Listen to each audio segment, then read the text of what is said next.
abwaan guure waxaan maqlay in tiyaatarku kula hadlay oo aad iyo aad kula dooday muxuu ku yiri axmed saciidow tiyaatarku maalintii la magacaabay maalintii ka dambaysay aan booqasho ugu imid waa islaamay oo wuxuu yiri iga guddoon salaan anna waa ka qaaday kadibna fariin uu ii dhiibay ma tiyaatarka adiga fariin ku dhiibay nacam bal muxuu ku yiri tiyaatarku wuxuu ii dhiibay gabay la yiraahdo gaarsi oo uu leeyahay haddii alla ku roon yahay xaaladayda madaxda Soomaaliyeed iyo shacabka Soomaaliyeed iyo cid kastoo wax garata oo wax ka qaban karta xaaladayda gaarsi sidaan ayuu ahay gabageena waa garta xilka lagu garaarshiyo haddaad waajib gudanayso ku gariifi maaye haddaan gocosho kuu sheegto idhagayso guurow xog baan soo gudbinayaa maasha Allah gole dhaqanka Soomaaliyeed geliya diiwaanka oo lagu gamo waxaan ahaa garasha taalaaye hal abuurka goob lagu liso gaaxda lagu maalo gurigii waxaan ahay murtida gaawaha u siday gacalkii iskaashada dhaqsay libin ku gaaraane garaafada haddii la iga tiro hooshay gibilkayga gaafkiiyo kuraasiyo haddii gadafti lay saaro guntiiniya garays lay xidhiyo go' iyo shaarkaygii gob xurmaadda weyde ah haddii lay guntado maanta gurmad qaranna aan helo nin yahow waan gudlalahay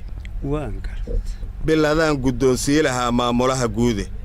guubaabadaydaa kicin lahayd gaarhayoo idile gadaal sooma eegeen marnaba geeshka daafuciye maasha Allah gobannimo waxaa dhowri kara geesiyaal qarane qalbigaan dareen geli lahaa goomanaa jiray nabad kuma gami lahayn debile nagu gabood fala geyigeenna cadow soo galaa nama gumaadeene gurrac iyo gafane dhiigga caba nama gabraarteene sidii garac shisheeyaa ilmuhu naguma giirteene gurbood mare habawsani risaas naguma gaadeene naftoodana ma gooyeen dadkana may galafteene nacabkuna garnayl kama dhigteen waalidkood gube kadiisaan isugu geyi lahaayay tacliin gabine maankoodaan garawsiin lahaa waxaan gudboonayne garaadkaan u soofayn lahaa gaasiryay noqone waddani ciil ku gaamuray ayaan farax guddoonsiine bulshadaan gardaadsii lahaa goor iyo ayaane waxba hadalkuyou ila gudbine waxaan ku soo gaabshay gacmo wada jiraa ummadi guul ku hanataaye guddoonshaha dalkiyo madaxda talada noo goyda golayaasha qarankiyo intuu gubayo muuqaygu